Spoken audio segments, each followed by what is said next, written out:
할렐루야, 성령 충만하십시오. 하나님의 은혜 가득한 복된 하루 되시기를 주의 이름으로 축복합니다.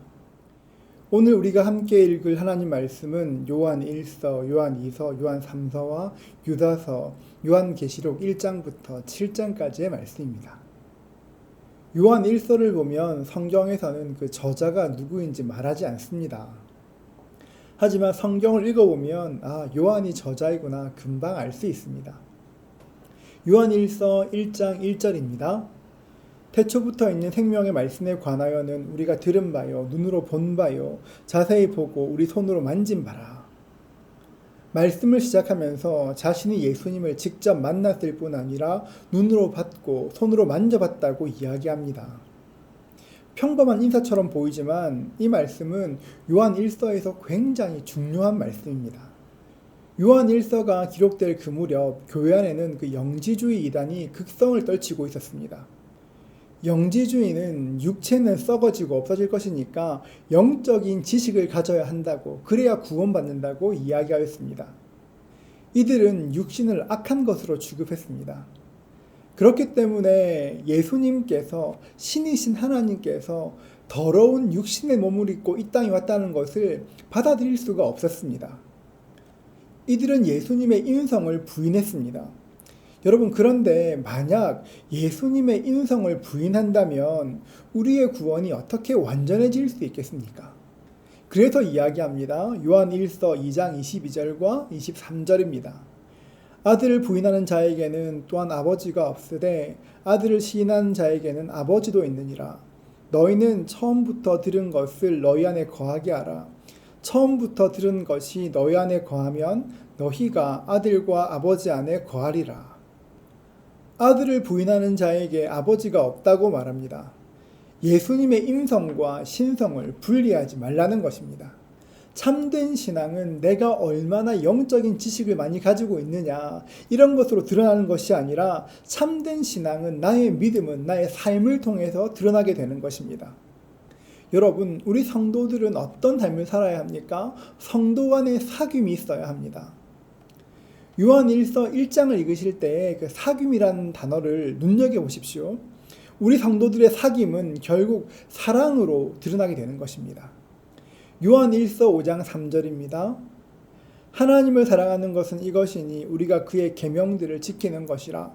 그의 계명들은 무거운 것이 아니로다. 하나님을 사랑하는 사람들은 결국 계명을 지키며 살게 된다는 것입니다. 여러분, 기억하십시오. 영적 지식이 우리를 구원하는 것이 아니라 우리를 위해서 육체로 오신 예수님을 믿어야 구원받고, 구원받은 사람들의 삶은 계명을 지키는 것으로 그 믿음이 증명된다는 것입니다. 이것이 복음의 원리입니다. 요한 2서의 내용은 크게 둘로 나눌 수 있습니다. 하나는 서로 사랑하라는 것이고 또 하나는 이단을 경계하라는 것입니다. 요한 2서의 강조점도 요한 1서와 거의 똑같습니다. 주님을 사랑한다면 주님께서 주신 계명들을 지키며 살라는 것입니다. 요한 1서와 거의 같은 내용을 다시 한번 기록한 이유가 무엇이겠습니까? 이단들이 그렇게 극성을 부렸기 때문입니다. 마귀는 우는 사자처럼 삼킬 자를 찾아 헤매고 있습니다. 여러분, 어떻게 해야 그 마귀에게 승리할 수 있습니까? 말씀 안에 깨어 있으십시오. 말씀 안에 깨어 있으십시오. 그리고 분별하십시오. 주께서 우리를 강하게 지키실 것입니다. 요한 3서에는 우리에게 굉장히 친숙한 말씀이 있습니다. 요한 3서 1장 2절입니다. 사랑하는 자여, 내 영혼이 잘됨 같이 내가 범사에 잘되고 강건하기를 내가 간구하노라. 여러분, 오늘 이 말씀 읽으실 때 한번 소리내어 읽어보십시오. 이 말씀의 은혜가 여러분들에게 임하기를 주의 이름으로 축복합니다. 유다서는 어쩌면 함께 성경을 읽으면서 유다서를 처음 보는 분이 계실지도 모르겠습니다. 유다서는 가룟 유다가 쓴 말씀이 아닙니다. 유다서 1장 1절입니다.